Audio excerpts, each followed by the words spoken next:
Léa travaille en tant que vendeuse dans un supermarché depuis 4 ans. Elle a donc l'habitude d'effectuer ses missions dans le magasin afin de remplir ses objectifs. Un soir, en sortant du magasin pour rentrer chez elle, elle observa que sa voiture n'était plus stationnée. Sachant qu'elle garde sa voiture toujours à la même place. Elle se questionnait afin d'en savoir plus. Cependant, elle n'a pas imaginé une seule seconde que quelqu'un lui ait volé sa voiture. Malgré tout ça, elle ne voulait pas trop stresser car sinon il y aurait eu des conséquences. En effet, elle est dépressive, donc elle suit un traitement qui lui permet d'aller mieux. Sinon elle perd en partie le contrôle de son esprit. Ce qui fait qu'elle effectue un exercice d'inspiration et d'expiration pour se calmer. Au final, elle a commencé à marcher pour aller chez elle. Vous vous demandez sûrement, pourquoi n'appelle-t-elle pas un Uber ou encore, pourquoi ne demande-t-elle pas de l'aide à quelqu'un de son entourage? Eh bien, elle ne veut pas déranger son monde, surtout que ses proches ne sont pas suffisamment empathiques et patients avec elle. Même si c'est une femme avec plusieurs problèmes, elle ne cesse de se remettre en question, car elle réfléchit constamment. Malgré tous ses efforts, elle ne peut toujours pas lutter face à certaines parties d'elle-même. Toujours sur le chemin du retour. Mais... Que se passe-t-il? J'ai du mal à comprendre. Excusez-moi, mais je crois qu'il y a un problème. Je crois que Léa s'est fait kidnapper. Je vous parle de ça sérieusement, au nom de mon rôle de narrateur, c'est-à-dire que dans l'histoire que je suis en train de raconter, elle a été kidnappée.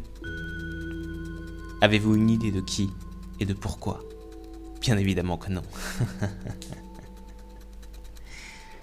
Elle a été assommée avec un violent coup derrière la tête. Elle se réveilla 30 minutes après, déboussolée. Elle passa sa main droite derrière la tête. Sa main était couverte de son sang et ses larmes commençaient à couler. Elle était dans une salle toute petite et sans lumière. Sa jambe droite était attachée. Et tout d'un coup, une petite fille lui adressa quelques mots.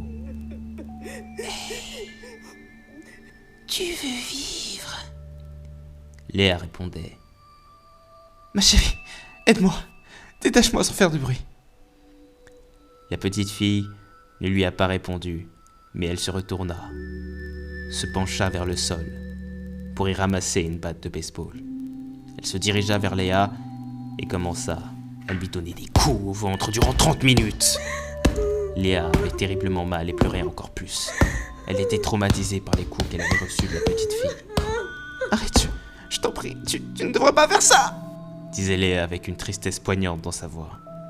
La petite fille avait un regard froid, un regard sans rêve, un regard tout simplement vide. Tu aurais dû écouter ta mère. Elle t'avait dit de ne pas y aller. Et voilà où est-ce que ça t'a amené. Regrette!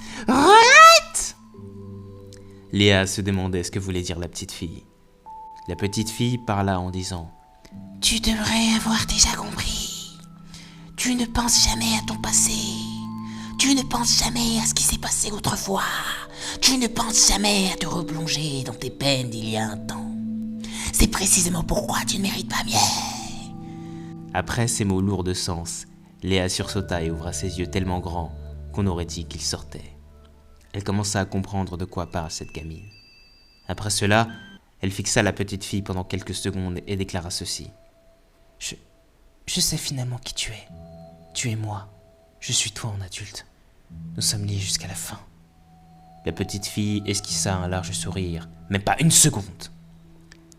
Elle commença à frapper Léa, mais cette fois-ci sur le dos. Elle continua moins de 10 secondes, puis elle lui demanda pourquoi elles sont là. Léa avait déjà compris.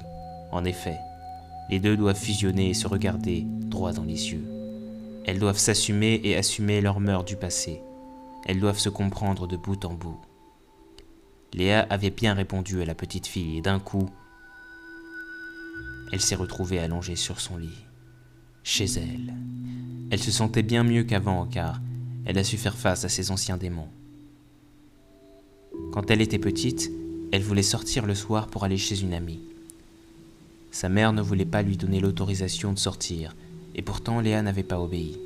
Au final, Léa n'était pas rentrée chez elle pendant 2 jours. Pourquoi? Parce que son amie l'avait menti en lui faisant croire à une pyjama party, alors qu'elle lui avait tendu un piège. Son amie, avec l'aide de complices, l'avait enfermée et attachée dans une vieille voiture placée dans un lieu peu visible et très isolé. Durant 2 jours, Léa n'avait pas bu, n'avait pas mangé. Au final, elle a su se libérer seule et revenir chez elle en faisant du stop. Après ça, Léa n'était plus la même. La personne qui était censée être son amie avait agi comme ça pour rigoler d'après elle. Il est important de se confronter à nos mauvaises expériences du passé, afin de devenir des personnes plus complètes, afin de devenir des personnes pouvant faire face à l'avenir de façon plus paisible.